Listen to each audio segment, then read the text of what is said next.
Comment gagner vos tie-break, vos super tie-break? Première partie. Et avant de démarrer cet exposé, je vous invite, si ce n'est déjà fait, à vous inscrire en cliquant sur le bouton sous cette vidéo. Le super tie-break a tendance, depuis quelques temps déjà, à remplacer le troisième set au tennis, le troisième set traditionnel. Alors moi, quand j'ai commencé le tennis, déjà il n'y avait pas de tie-break. Bon, j'ai toujours connu le tie-break dans tous les sets, sauf dans le troisième set. Maintenant, le tie-break dans le troisième set, c'est généralisé. Vraiment, c'est très rare les tournois où il n'y a pas de tie-break au troisième set. Surtout depuis cette saison, il y a eu une nouveauté, c'est le super tie-break, notamment dans les matchs, les sacro-saints matchs par équipe, où à la place d'un troisième set, on joue un super tie-break en 10 points. Alors ça, c'est pour plusieurs raisons. Alors pour des raisons pratiques, d'abord parce que ça raccourcit la durée du match.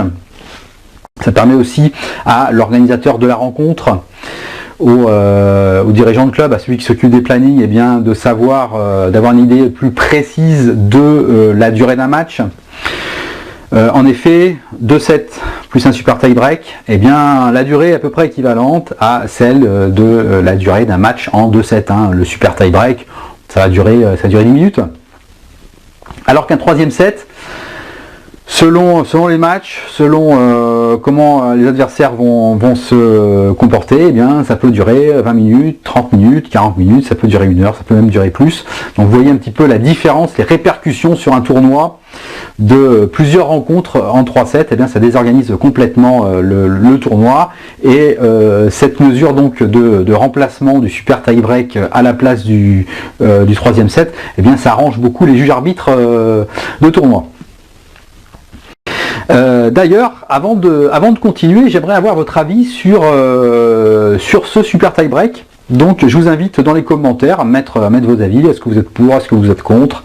Est-ce que vous pensez que c'est une bonne chose? Est-ce que vous pensez que c'est au contraire quelque chose qui dénature complètement les matchs de tennis? Ça a beaucoup parlé sur les réseaux sociaux.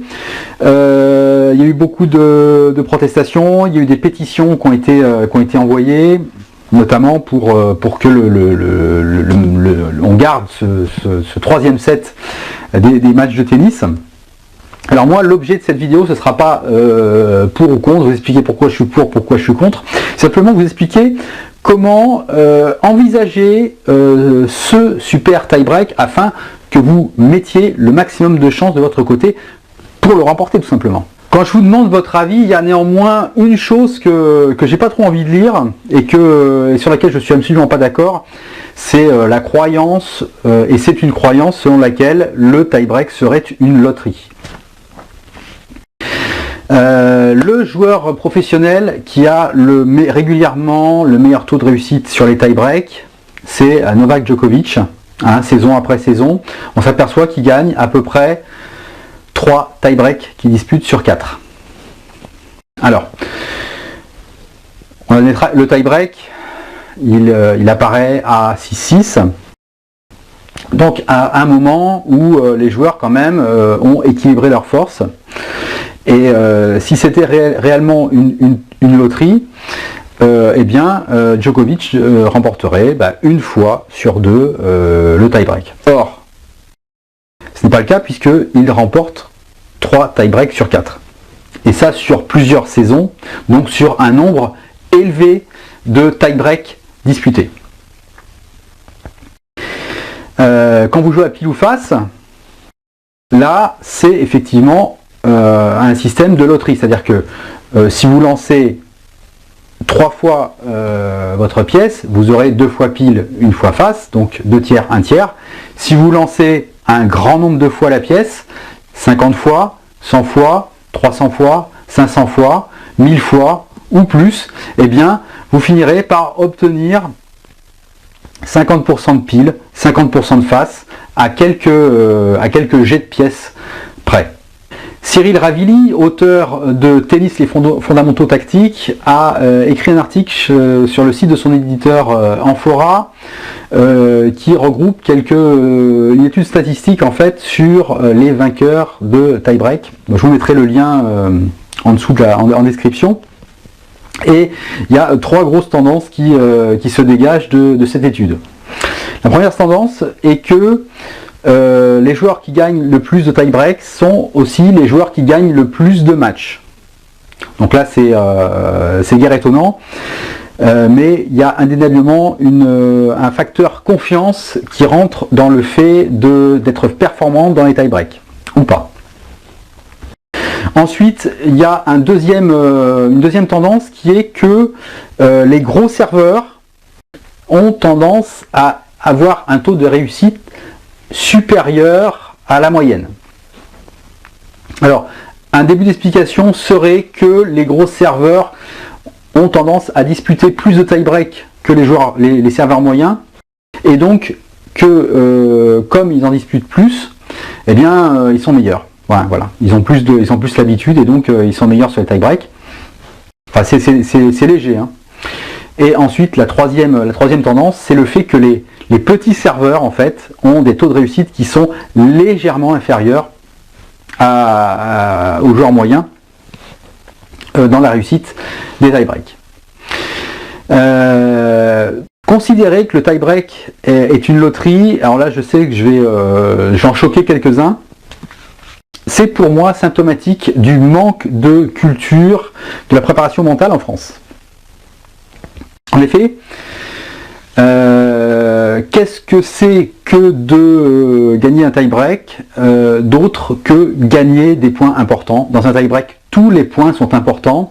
Et quels sont les joueurs qui remportent le plus les points importants? Ça, on le verra plus tard. Eh bien, ce sont les joueurs qui vont avoir une maîtrise de leurs émotions et une meilleure maîtrise de leur jeu que l'adversaire. Gagner un tie-break, c'est gagner 7 ou 10 points si c'est un super tie-break, avec 2 points d'écart certes, mais est-ce que vous pensez qu'on gagne 7 ou 10 points par hasard? Non. Vous allez peut-être me dire, oui, mais si dans un tie-break, on est mené 4 ou 5-0, à ce moment-là, les choses deviennent très très très difficiles. Eh bien oui, vous avez entièrement raison. La deuxième question que je vous poserai par rapport à ça, c'est est-ce que vous pensez sérieusement que l'on est mené 4 ou 5 points à 0 par hasard? Mon premier conseil pour bien jouer les tie-breaks sera d'une simplicité biblique. Arrêtez, si toutefois c'est le cas, de considérer qu'un tie-break ou un super tie-break est une loterie. Ce n'est absolument pas une loterie. Et il y a toujours une logique. Quand il y a un vainqueur au tie-break, c'est que cette personne, si jamais vous perdez un tie-break, eh bien, il faut savoir que votre adversaire a forcément mieux joué que vous.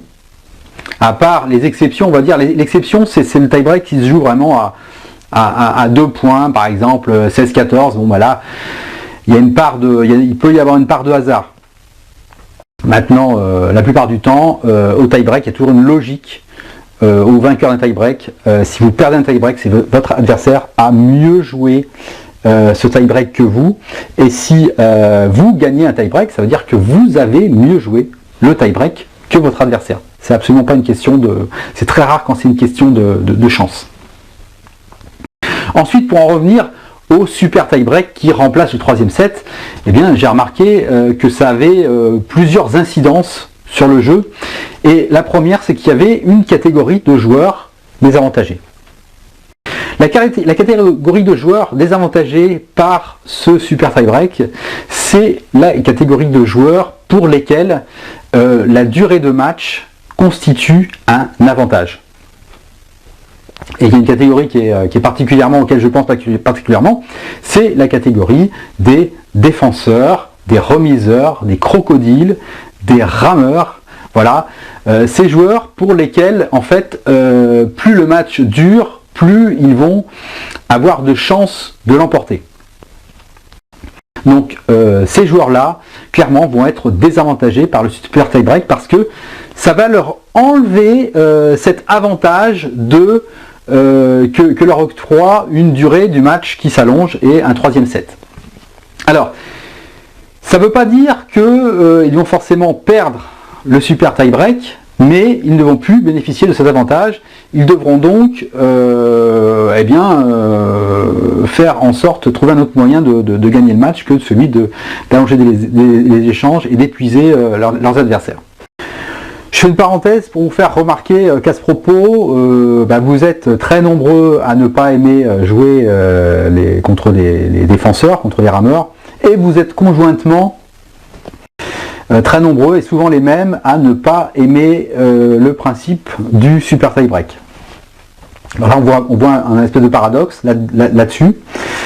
Donc, alors, je vous dirais, si vous êtes dans ce cas-là, à ne pas aimer jouer contre les défenseurs, et à ne pas aimer les super tie-break, d'arrêter de vous plaindre et d'arrêter de vous chercher des excuses et de commencer à travailler votre mental. Alors je plaisante bien entendu parce que je suis moi-même très régulièrement dans ce cas-là. Je n'aime pas forcément jouer contre des rameurs parce que je sais que quoi qu'il arrive, et même si je connais les techniques pour pouvoir jouer d'égal à égal avec ce genre de joueurs, je sais que de toute façon ça va être des parties longues et difficiles, forcément. Bon, je me raisonne en me disant que quelque part c'est ça que je suis venu c'est ça que je viens chercher un jour en discutant des matchs de tennis. Et les tie-break, les super tie-break, eh bien, je suis pas toujours très à l'aise pour les jouer.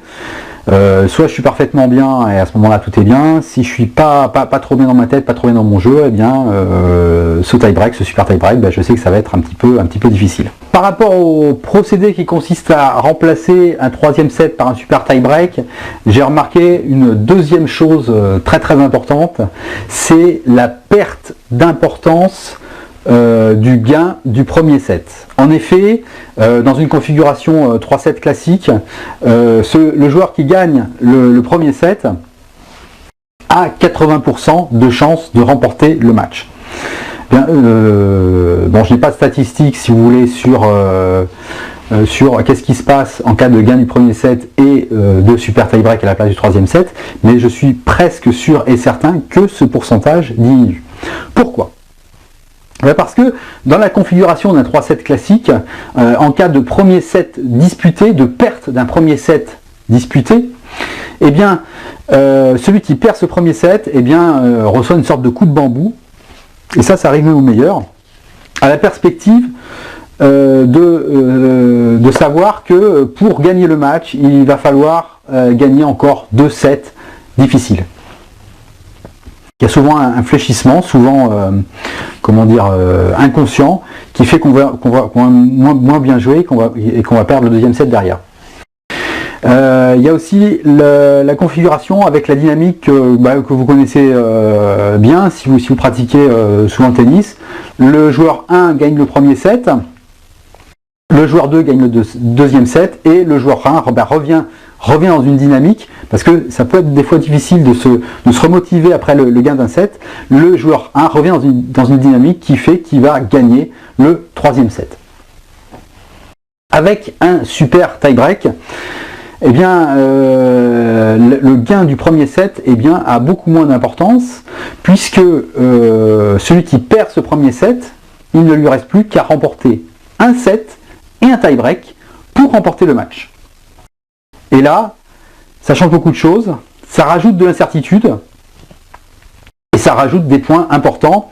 Donc, si le joueur qui a perdu le premier set est capable de se remobiliser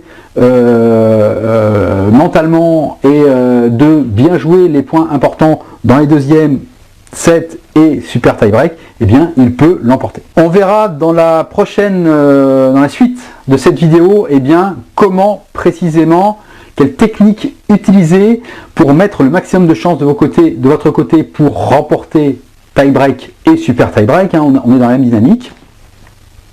Donc, n'oubliez pas que si vous n'aimez pas jouer les super tie-break, dites-vous bien que si vous jouez contre un rameur, si vous avez perdu le premier set, il vaut mieux que vous jouiez un super tie-break plutôt qu'il y ait une configuration 3-7 classique. N'oubliez pas de mettre en commentaire ce que vous pensez du super tie-break en lieu et place du troisième set. Et vous pouvez bien sûr argumenter et dire ça dépend. Pour moi personnellement, ça dépend. Ça dépend de quel adversaire j'ai en face, ça dépend du temps que je dispose, ça dépend de mes dispositions physiques, etc. Bon, j'aime bien les 3 sets classiques, j'aime bien aussi le super tie-break dans certaines conditions.